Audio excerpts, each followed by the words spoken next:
Welcome to the Fear and Greed Business Interview. I'm Sean Aylmer. When I was in Europe recently, I'm boasting here, I happened to walk past a Lotus dealership in Paris.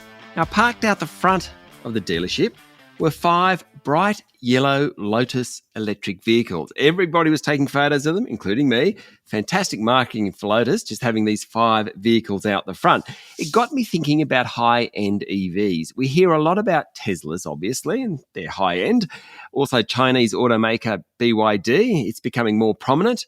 But what about the luxury car makers like Lotus? Where are they up to in the EV market?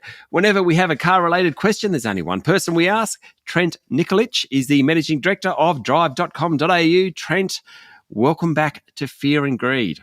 Good afternoon, mate. Thank you for having me. You're on the road, part of your broadcast efforts, is that right? Yeah, not quite literally on the road, kind of off to the side of it at the moment. But yes, on the road, out here shooting one of our Drive TV shows. So, we're down near the border along the Murray River between New South Wales and Victoria. Fantastic. Now, luxury car makers, are they all getting into EVs? Yeah, the answer, I could just say yes, and you could ask me the next question, mate. That's the short answer. But the long answer is they absolutely are. And in many ways, and I think this is fascinating, and you'll probably touch on this, and I'm sure you've already thought about this. In many ways, luxury car manufacturers are really, really well placed to move into the electric vehicle space. And I'll tell you why. It's really quite simple. The average car, let's say for argument's sake, you're going out to buy a Toyota Corolla and you've got 25 grand to spend. If you want that car to be electric, chances are it's going to be about $50,000. So it's going to be almost double the price. Whereas if you look at a Porsche Panamera, which starts at 160 odd thousand and goes up to above 300,000, the reality is that there's no such thing as a cheap Porsche. So if you're looking at a Panamera or a Taycan, which is electric, the actual transition to buy an electric Porsche is not dramatically more expensive, if it is more expensive at all, than buying a Porsche anyway. Yeah, I mean, that makes a lot of sense, actually. It's easier for them. Do they want to get into the EV market? Now, I'm thinking it was you that told me this, so I might be wrong. I think it was like a Maserati or one of those. The problem with an EV is it just doesn't sound like a Maserati, for example. Yeah, I think the question you're asking has got 2 answers. On one hand, when you talk to a manufacturer like Maserati, like Alfa Romeo, another one that's been very vocal about it is Lamborghini. Ferrari's the same. The reason that you get into a Ferrari and think that it's amazing is the sound, the noise, and the emotional response that you have to the vehicle because of the sound. So those manufacturers, on one hand, understand that the most difficult thing they're going to do generationally is transition across to electric vehicles. But on the other hand, the reality of an electric vehicle, and it's funny, I found myself writing this, reviewing a plug-in hybrid last week that I did because it's got a 50k range of pure electric. The reality of electric vehicles is they're very quiet, they're very insulated, they're very refined. And I think one of the things that people probably don't even realize is a critical element of luxury in their own mind is silence and insulation. If you go into a room in a house and you close the door and it's insulated, it feels expensive. If you sit inside the cabin of a car and you thud the door closed and it's quiet inside and you can't hear anything that's going on around you, you think to yourself, this is an expensive car. This is a premium place to be. So the reality of electric cars is there's no driveline noise, there's no gearbox, there's no traditional engine. They don't run the same way that regular cars do. Therefore, they're very quiet. So if you were to sit in an electric Rolls-Royce or an electric Bentley or an electric Maserati, it's going to be a very, very premium experience. Okay, so are these sorts of EVs available in Australia from these car makers? Some of the luxury car makers have started to make it viable, mate. So even the likes of Ferrari have got the SF90 supercar that has a small electric range because it's a plug-in hybrid, and the Ferrari 296 is like that as well. So even the super luxury car makers do it. But now we're talking about the likes of Mercedes-Benz, Audi, BMW. They all have electric vehicles in Australia. Jaguar, Land Rover will soon because they're part of it as well, or Range Rover will. They've got plug-in hybrids as well that have a certain electric range. So the luxury manufacturers are really starting to dip their toe in the water. Lotus is one of the other ones that more aligned with making affordable and really fast sports cars, but they're going down the electric route as well. So not all of them have multiple electric models for sale in Australia, but a lot of them have either some form of electrification or at least one electric vehicle available. What do they like to drive?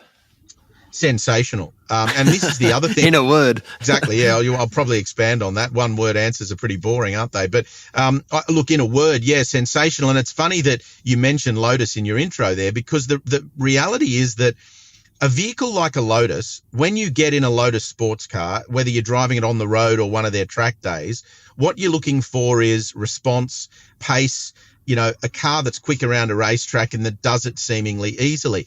Electric cars, by their very nature, do all of that. So they're making peak power immediately. There's no lag. You don't have to wait. You put your foot down and you're in a roller coaster. It is that fast. So the reality is that an electric performance vehicle does everything that we measure performance vehicles on particularly well.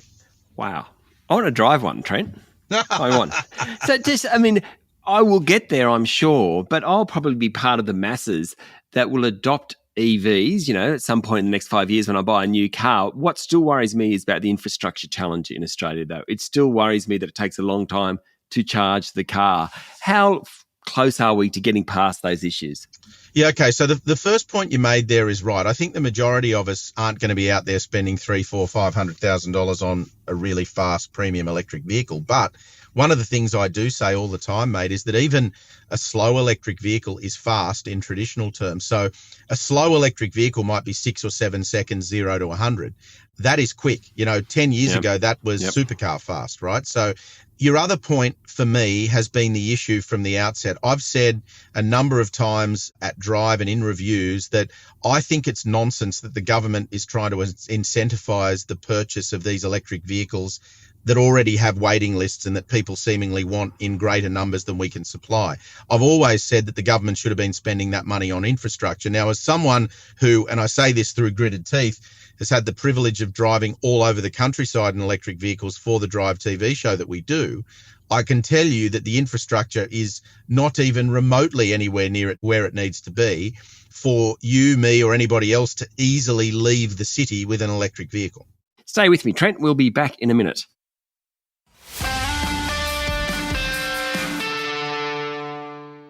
My guest this morning is Trent Nikolic, Managing Editor of drive.com.au.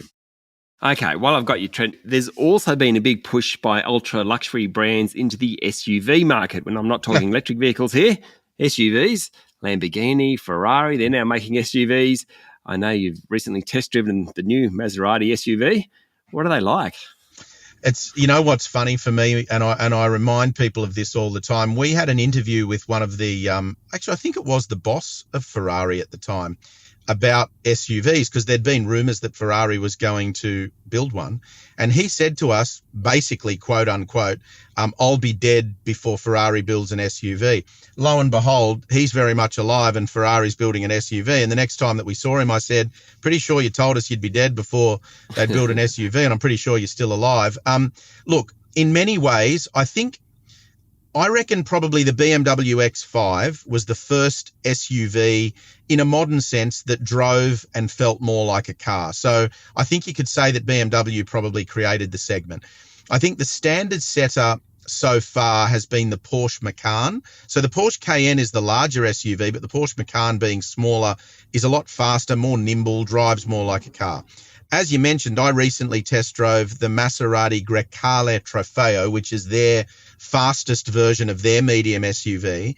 And I believe Porsche's got a fight on its hands to keep the Macan above it. This thing is unbelievable. Now, the reason they're so impressive, despite the fact that I've been on record multiple times saying I wish the likes of sports car manufacturer Porsche just kept building sports cars, while also understanding that the Cayenne saved Porsche, because without that, the company wouldn't have been economically viable. I get all of that, but I kind of wish sports car manufacturers just built sports cars. But the reason these are so good is because they are being designed and engineered by people who build sports cars. So therefore, they're delivering an SUV that it can't quite hide everything about it that makes it an SUV, and that it is a bit bigger, it is a bit heavier, it does have a higher center of gravity.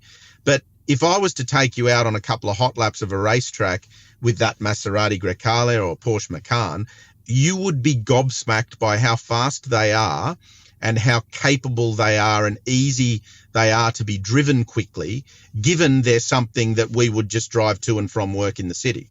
Okay, I mean, what you're talking about, because you're a serious car driver, obviously. For most people, though, they just drive it around the city. But obviously, the demand for SUVs is there because these guys wouldn't be getting into it if the demand wasn't there. Oh, spot on, absolutely. And a country like Australia is as SUV crazy as anywhere in the world. And even, the shoot I'm out on at the moment, I'm driving a Nissan X-Trail, which is a medium SUV, so RAV4 in that segment. And I said just in a piece to camera about an hour ago that 20, 30 years ago, you would have been driving out here in a Commodore or a Falcon. They were the default primary Australian vehicles. Now, Australians want SUVs. And the next step beyond that is that people with more money want a luxury SUV. So they want a high-end, luxury, expensive SUV. And that's why Bentley has one, Aston Martin has one, Rolls-Royce has one. Obviously, Range Rover and Land Rover have been doing it for years, but you mentioned Lamborghini and Ferrari as well. And car manufacturers are not stupid. They don't build cars that they know nobody's going to buy. So they absolutely know that they can sell a lot of these. And there's no coincidence that in the case of Lamborghini, for argument's sake, that released the Urus, their SUV, it quite literally overnight becomes their biggest selling model as soon as they release it. Wow. Trent, I love talking to you about this stuff, but we have run out of time. Thank you for talking to Fear and Greed. My pleasure, mate. Thank you for having me. That was Trent Nikolic, Managing Editor of Drive.com.au. This is the Fear and Greed Business Interview. Join us every morning for the full episode of Fear and Greed, Australia's best business podcast. I'm Sean Aylmer. Have a great day.